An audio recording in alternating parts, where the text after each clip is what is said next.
Good morning, everybody, and welcome back to the channel. So it's been a few days since I've made a video, and I'll kind of tell you why later in the video, but let's talk about some exciting things first. So I got my grandpa's 4640 bought. As you that have followed my channel since last spring, since last planting season, you'll know that the 4955 went down and I had to go get the 4640 and finished air seeding beans. So for you all that haven't been following the channel, go back in the videos in the archives and check out the video of when the 4955 went down. What happened was the engine oil pump, the gears spun on the shaft in it and it quit creating oil pressure. So luckily I was going through the field and I caught the stoplight right in time, pulled the fuel stop out, killed the tractor, saved the engine. So we ended up bringing it back to shop. It was going to be a couple days before we could get an oil pump. So I went down and got Grandpa's 4640. Well, put it on the air seeder, really enjoyed it. So ended up striking a deal with him, got the 4640 bought for this spring planting. So the 49 will be doing some tillage work and stuff like that. Or I've been thinking about talking to Dad about putting the 4640 on the corn planter, putting the 4955 back on the air seeder, and just giving the 4430 a break. I don't know what we're going to do yet. We'll see what happens. But anyways, it did get a full rack of weights for this season, because with only 10 weights before, it was light on the rear end. With the air seeder being 30 foot and hanging on the 3-point hitch, it was a little heavy on the back of the tractor, and it made the front light. So now with some extra weights, I think we'll be good. That was my only complaint with it. So and this tractor is also the hydraulic front wheel assist. I mean, they help. They're not like a mechanical front wheel assist, but they do help. They definitely keep the front tires turning in a wet situation, and it keeps them from stopping and pushing. But they still help. It's about as helpful as a mud hog on a combine. Basically, same concept. So anyways, pretty excited about this tractor. I got to get some different bolts to hold the extra weights on now, because the ones that were in there weren't quite long enough. So Monday I'll have to get those ordered up. So we've been invited to another plow day tomorrow. Tomorrow's Sunday. So I've got the MC here in the shop. I'm going to go through and I'm going to grease the bottom rollers and the idlers. And I'm going to show you how to do that, because these are an interesting way to grease these. These are not like anything else on the farm. They're a strange flush mount grease fitting. So I'm going to show you how they work. They're not a button head like on the feller buncher. Sorry, I can't talk this morning. The feller buncher on the track tensioners have a button head. And a button head, if you're not familiar, it's just a round head with a groove cut in it. And this tool right here slides on, pulls on, the button head goes in here, seals against this rubber, and that's how you tighten the tracks on the feller buncher. So anyways, I leave that hanging right there so I know exactly where it's at. So anyways, let's get started. I'll show you how this works, and we'll get these greased up. Okay, so the first thing we need to do is we need to clean up the grease fittings on the track frame of the MC. So to do this, I've got these handy drill brushes. Got these off Amazon. I've got a couple different sizes of them, and these are pretty nice. So what I'm going to do is I'm going to clean up this grease fitting, get all the dirt and all the old grease off of it. And as I do that, I'm going to spray some brake cleaner on it, like so.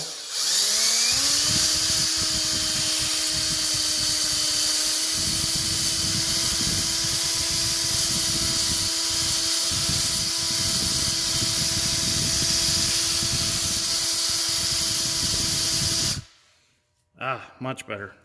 Well, I'll show you with the camera here in a minute what that looks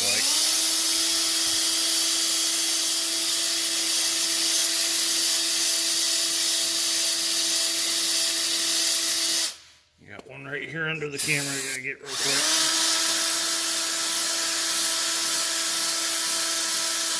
Okay, so now that those are all clean, I'll show you what they look like. Get you out of the camera mount here. Okay, so this is the fitting we have. It's basically cupped, and there's a spring ball in there that you got to push in to get grease in. So we've got 3 of these on each track frame, and then we have one right here, which is conveniently right on top, that I'll clean up, and that'll grease the idler. So we'll go to the bench, and I'll show you my special tool that I came up with to grease these because of the way that they work. I come up with a pretty good idea, and I'll show you what I did. Let me clean this one real fast, and then we'll go over to the bench. Okay, so what I've come up with to grease them rollers is I took a valve stem, and I took a 1/4x28 tap, and I tapped this. And then I threaded a grease circ down into there. This one ended up a little crooked because all I had at the time was a metric grease circ, and of course, I tapped it out SAE and tried to put a metric in, and it ended up threaded and crooked. So what I done was I made a whole new one after going to town and getting some SAE grease circs. I couldn't believe we didn't have. We were all out of them, actually. So I decided to make this again.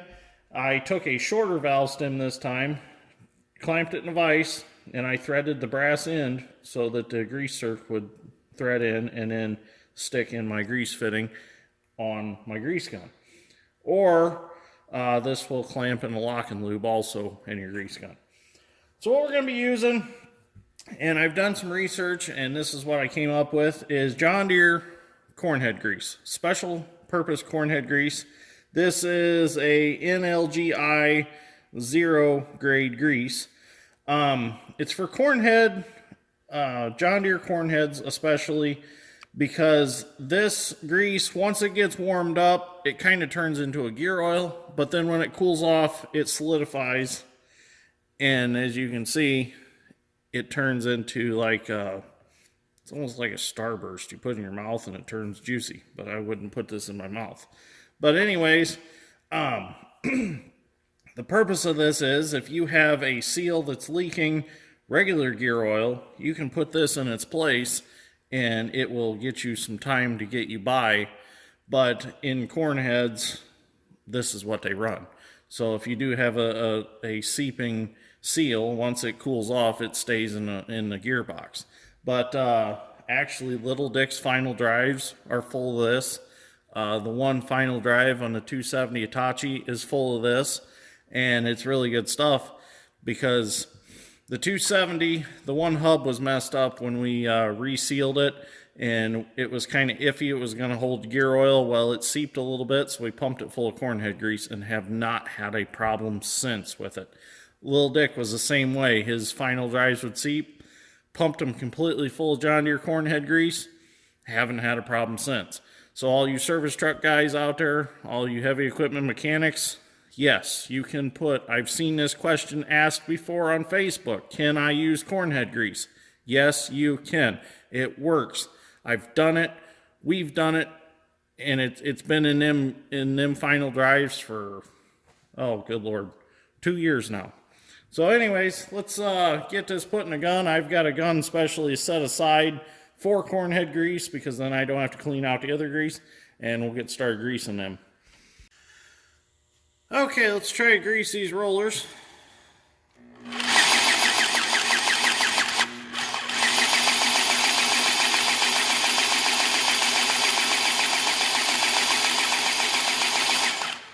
Now this grease gun greases pretty quick because this is pretty thin stuff.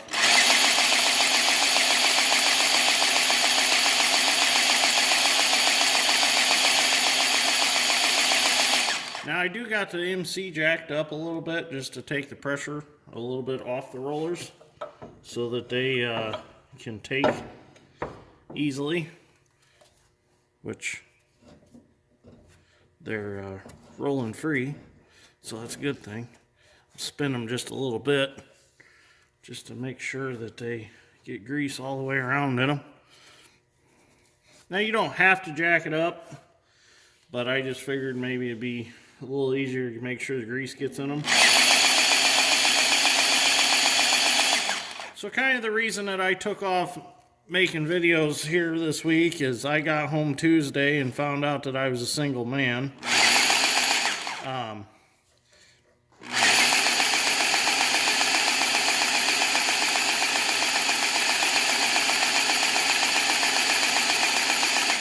which is all right. She left me a note saying that she wasn't happy. It wasn't my fault. So she said she needed to work on herself. And I understand, you know. So it's a tough life being with somebody that farms and excavates also, because I'm not around much. You know, I work a lot. And whatever she wants to do, as long as she's happy, I'm happy. I got things I want to do. Got more than enough to keep me busy. So I decided, well, it's for the best. And I'm going to move on. No harm, no foul. Just move on. But anyways, a lot of fun and exciting things coming up to look forward to that I'll be fine.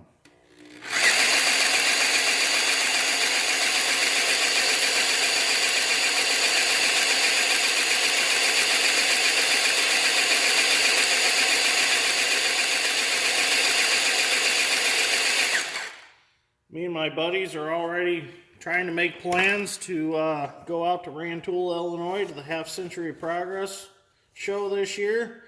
And might take the MC and the 720 out and do a little plowing in the big leagues. So that would be fun and exciting. So yeah, it's okay. So anyways, let's go get the other side greased and then we're done. Well, I've moved to the other side now, and I've already got them cleaned up and ready to go. Put the camera in a little different perspective.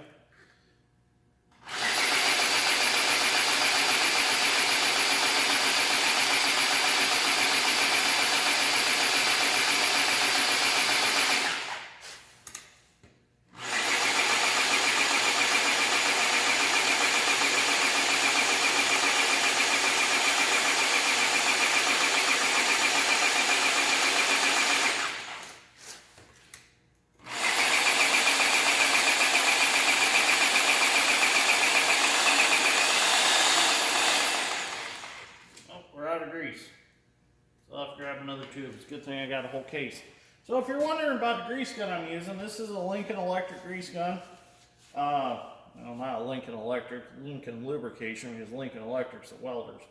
But anyways, this is a corded grease gun. It plugs into the wall.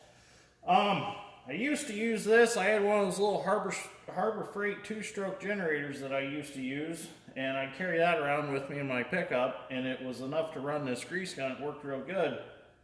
That was before Milwaukee came up with the M18 battery platform, and their grease guns were really good. But now that we got all the Milwaukee M18 grease guns, this one just stays in the shop, and I've designated it just to use for cornhead grease. So another thing you can put in cornhead grease in, I just thought about this, is your irrigation systems in the gearboxes. It works good in there. Or we also use double aught grease in all of our irrigation gearboxes. Once you do that, you don't have to worry about putting gear oil or anything in them. It's pretty much at that point, it's kind of just a lifetime thing. The double aught's really good in them. So I highly suggest, if you don't have it in your gearboxes already, go get some double aught grease and just put in them, drain the 90 weight out, put that in them, and you'll never have another problem with your gearboxes. So anyways, I'm going to switch tubes, and I'm going to have to roll the MC forward and find that other grease fitting on the idler, and then I'm going to do a few other things, and we are ready to go to plow day again. I just got to back her out, put fuel in her, and we're ready to go. So I'm going to grease my plow then, and then load it up on the trailer. I brought the 720 home last night, drove it all the way home from Grandpa's. That was an interesting ride. Drove it all the way home. We're going to get them loaded up and head to plow day tomorrow morning. So it's going to be exciting. But anyways, I think I'm going to end this episode right here because it's plenty long, and you all got the idea of how to grease your bottom rollers and your idlers from this video. So that was kind of the idea of this video, was just show you how to lubricate your undercarriage a little bit. So I think I might also change the transmission oil too. while it's in here. But tractor ran good last Sunday, or last Saturday. I have no complaints. Pulls a 2-bottom plow in 3rd gear. I wish it had 2-speed, because if it had a 2-speed in it, I could pull the plow a hair bit faster, but 4th gear is just too high. And it's just I need like a speed in between 3rd and 4th, but there's just no way of getting that. So anyways, if you like this episode of Dirt Grain Steel, please give me a like. Go ahead and share if you want to. And I will see you all in the next one. Thank you for watching.